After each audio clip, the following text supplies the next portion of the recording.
Hey, Chris English here, President at Southeastern Community College, and welcome to another edition of Tech Talk. As you can see today, we're in a little bit of a different location in our studio here at Southeastern, and going to introduce to you a new instructor we have in automotive systems, Mr. David Higgins. So David, welcome. Well, thank you, Dr. English. I appreciate the opportunities y'all have offered me here. Yeah, absolutely. We're thrilled to have you here. Obviously, our automotive program is now in a one-year-old. Moving through, we had our first year students move through, and so we went out and posted another position, and you applied and accepted the position and the role as an automotive instructor here at the campus, and just thrilled to have you here. Just want to ask you a little bit and talk to you about your career and a little bit about automotive. So for those of you that out there that maybe not know you, tell us a little bit about you and your career and who you are. Well, my career started off actually in Raleigh. First job was at a little place called Pet Boys Independent Shop, and when I moved to Whiteville, I started with Wells Olds GMC Jeep Eagle. Wow! And as I worked there for 10 years, it went under different names because Mr. Wells himself bought some dealers, combined some different manufacturers together, and then Van Underwood bought it from Mr. Wells, and then during that time, after a year with Van, I started my teaching career with the local high school.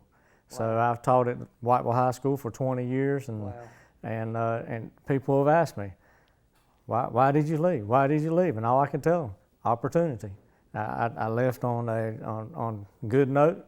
Good. I still talk to everybody out there, but it's opportunity. That's right. Well, I know that you are a huge motivator and game changer at Whiteville City Schools and what you brought for the automotive program. I know when I come down here and I first arrived and was looking at all the offerings to the high schools, your name kept floating to the top as the automotive instructor who was really doing a lot of great work. And so we're fortunate to have you here. And I know it's a huge loss for the school, but it's not a loss for the students, and that's what we're all about is our partnerships, especially with our K-12 system. And with Whiteville City Schools, I know we have a great partnership, and we want to continue on with that partnership with their instructor that they've hired because we want those graduates to come to our program and continue on with that advanced training. Yes, I think that's extremely important. I think you and I both can agree we've probably seen a lot of changes in automotive over the years. A lot, and it gets quicker and faster every year. Yeah, it really does. So let's talk a little bit about automotive and the automotive systems program. This program is a 2-year degree program, but we also have the short-term workforce training that can occur. So tell us a little bit about the automotive program and how it might vary from what you came from a high school setting to now to a little bit higher level at the community college with the technical training that a student, either a graduate would receive or maybe it's a 30-year-old that would come in. Tell us a little bit about the programming. Well, probably the main difference on high school, you're really teaching just a real basic entry-level skills. When we get here to the college level, we're really digging deep into the systems. We're going into transmissions, into engines, doing a lot more diagnosis. We try to bug out cars so they can really test their knowledge on what we have learned in the classroom and take it to the shop. So here at the college, they can earn a 2-year associate's degree. I've already had some asking me about, hey, can I come and just take an engine overhaul class or an alignment class? So I can see that coming real soon. That's good. Because even in the past couple of weeks, I've had several to ask me about individual classes or if they had to take the whole program. That's fantastic. So we're going to have a lot of opportunities available for our community and hopefully for our workforce as they see fit to use us with their technicians. That's right. And I know from my past experience, and I think even from yours, we've had a little bit of conversation about ASE, Automotive Service Excellence. Tell us a little bit about ASE and how that benefits a student, but then also how does it benefit a technician once you're in the field and actually doing the work? When you're in the field and doing the work for a technician, the certification assures your customers that you know what you're doing.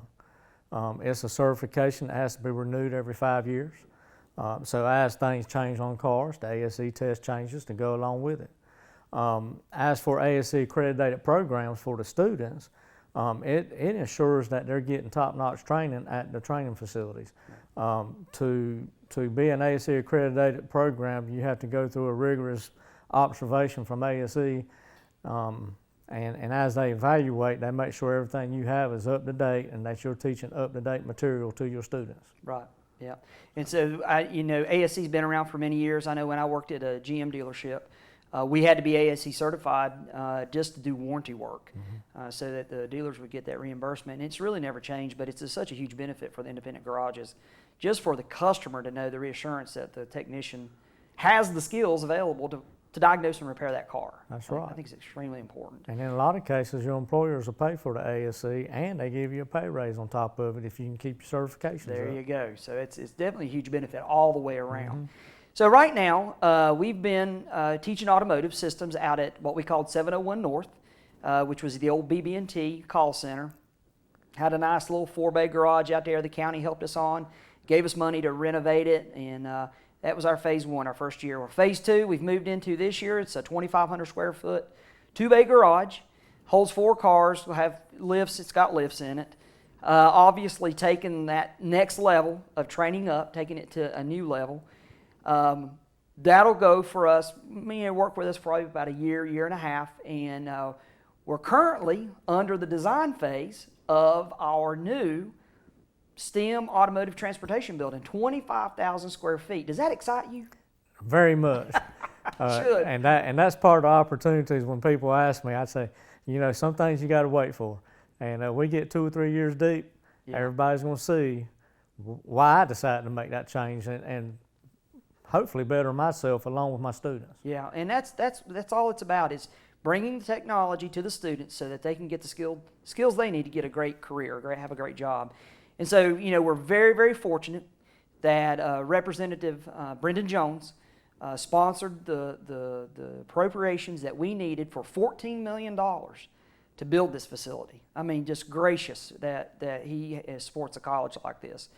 And it'll be a 25,000 square foot facility with a 5-acre driving track that truck driver training can take advantage of, basic law enforcement, EMS. Obviously, automotive systems can use this driving track. It'll be located on the 78 acres across the pond, we say, But with this new facility comes even more opportunities for training and expanding programming beyond just what we talked about, engines, transmissions. I see things like EV and diesel, other things coming about. Tell us a little bit about that, kind of that next technology that's coming in with automotive, what we're hearing. Well, I think the next big thing we're going to be seeing is 100% EV cars. There's a lot of them out there. Even on the news last night, there was a post from Duke Power where they're trying to encourage people to get power stations at their house. That's right. And only charging $29 a month, I think it was, for charging their vehicle the whole month, which tells you how much less the actual expense is what they're trying to say, and I think it is, to drive one of those cars. Right. You don't have oil changes, you don't have transmission services, you're not buying gas at $3.50 a gallon. Yeah. And the $29 is actually going to go a lot further than buying gas. So I think the next big thing is going to be EVs. And then on top of that, with our new facilities, I'd love to see, and I think it's very possible, manufacturer training come in. Oh, yeah. And that would had tied really, specifically like to Ford or GM or Chrysler or somebody, right? Yeah, and that I think that'll be a big boost for our county also. Yeah, I agree. I've watched that in automotive with programs in the past with other community colleges, being a huge benefit for donations, receiving cars to be able to work on, but also the students taking advantage of the immediate technology, the latest and greatest technology. Because we want to build that sector here in Columbus County for sure. And that's not going to take mechanics out of the picture. Somebody's got to be there to fix those cars as well. That's right. They're still going to have steering suspension. The motors in them are going to have repairable things when they take them out. It's either going to be little motors that are replaced, or it's going to be units that they're going to take apart and put new parts in. That's right. And over the years, as the hybrids have come out, I've already seen that, and it's pretty interesting of what you can do. Yeah. Well, I know, with our future with EV technology, there's also other types of fuels. There's gaseous fuels which we consider propane and natural gas, and that's still there. Roush Racing does an extensive amount of research and development and even implementation of propane-fueled vehicles. And I know that they provide a lot of training for us as technicians, and we can carry that down to the students. And so one of the things that I'm really excited about this facility is being able to test units like that, EV cars. Something you don't see in an everyday shop, or especially in a community college, is a dyno, a true dyno. Tell us a little bit about this dyno that we're going to have in this facility. Well, that's going to be exciting. It's going to be a game changer for us. I think it's going to really lift up the desires of students wanting to come out here and learn. But on the flip side, being able to use it in a diagnostic way, not only to measure horsepower, but being able to use it for drivability issues. That's right. And so that's going to be a real plus for us. Yeah, and it's the cool thing in our design right now is that it's integrated kind of with the showroom of the building. It's got glass around it, so you can actually see the car sitting on the dyno running, performing its duties, as you would say, the diagnostics of it, all in real time. That's right. By sitting in a bay. I mean, that's phenomenal. That's going to be such a great training device for a student because they don't have to go out on the road and drive the car. You pull it in the dyno and you have a class right there on diagnostics, basically. Exactly. Yeah, and we know that that's critical. That's a critical piece to learn. I know as an instructor, we always talk about, well, the car may sound like this or it may feel like this when you're driving it, but to actually be able to show that and implement that really true competency-based learning makes a lot of difference. It does. So tell us, kind of your vision of this automotive program. You and Johnny. What are your ultimate goals out of this for this community? We just love to see this grow as a top-notch program. We want to work alongside with our industry partners. We want students to come through, and when they leave us, to be certified technicians. We want to help adults who may be interested in career-changing opportunities. But we just want to see it become a phenomenal program. Yeah, and that's excellent. And I know we got apprenticeships. We've been talking about apprenticeships. And I think with our partnership that we're going to have to access our apprenticeship program, we're going to be able to provide that pre-apprenticeship work to the college, to apprenticeship work, to gives them really the gateway to those employers. Or maybe even be their own independent garage owner one of these days. Right. You just never know. I know that automotive has always been a game changer in many communities. It's a device that we're always going to have in place, whether it's electric vehicles or it's fossil fuel or diesel or whatever it may be. It's always going to be there, and we're going to have some type of transportation, and somebody's got to work on it. That's right. That's right. So starting out with a technician, talking about the field of just careers, what would you say that most technicians earn coming out of a technical program versus being in the field 5 to 10 years? Dr. Higgins, I haven't done a lot of research in that since I've been teaching. Yeah. But from the last I heard, and some of the owners that have talked to me from dealerships, you're looking at, on a flat rate, $30, $35 an hour. Yeah, that's for good. A good technician. That's great. One coming out of a program, $25 to $30 an hour on flat rate. That's right. Commission. Yeah. But still good money. Earnings, It's great money. The earnings were great. Yeah. Are great. I know one of our local dealers here in Whiteville told me not too long ago. He said, I also offer $100. I want to say a pay period to go towards buying tools. That's fantastic. Well, it's definitely a great career to be in. It's a great future. It's been a great career for me. Without my automotive degree, I would not be sitting here today having a doctoral degree, really, and being in the field of education.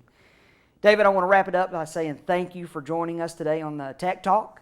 It's been a pleasure having you. I look so forward to your growth here at Southeastern Community College. Well, I thank you for having me. Yeah, absolutely. So that's our latest edition of Tech Talk. We will be back next edition in the garage, and hopefully David and Johnny will be leading that next Tech Talk seminar, and maybe I'll come in and scoot in as a guest appearance with them as we may be showing you how to change the oil on your car. So until the next Tech Talk, I want to say thank you and have a great day.